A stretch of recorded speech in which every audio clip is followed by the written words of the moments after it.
Salam dəyərli izləyicilər, mən Kamil Mösümov ikinci hissə yeni test toplusundan fərqli suallar izahlayaraq davam edəcəm.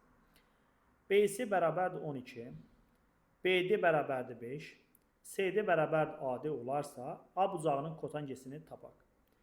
Öncə DC parçasının uzunluğuna x qeyd edirəm.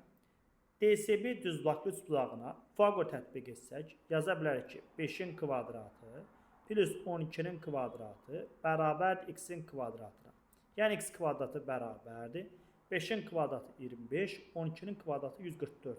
Toplasam 169. X o zaman bərabərdir 13-ə. O zaman qeyd edirəm 13. Eyni zamanda AD də DC-yə bərabər olduğundan AD-nin də uzunluğu olacaq 13. A bucağının kotangesi yazıram. Kotangens bucaq A bərabərdir. Bitişik katetin qarşıdakı katet nisbəti. Bitişik katet 13 plus 5 yəni 18'in. Qarşıdakı katet yəni 12'ye nisbəti. Hər tərəfi 6'ya bölsəm 3, 6'ya bölsəm 2. 3 bölünsün 2 yəni 1,5. Düzgün cavab A variantı.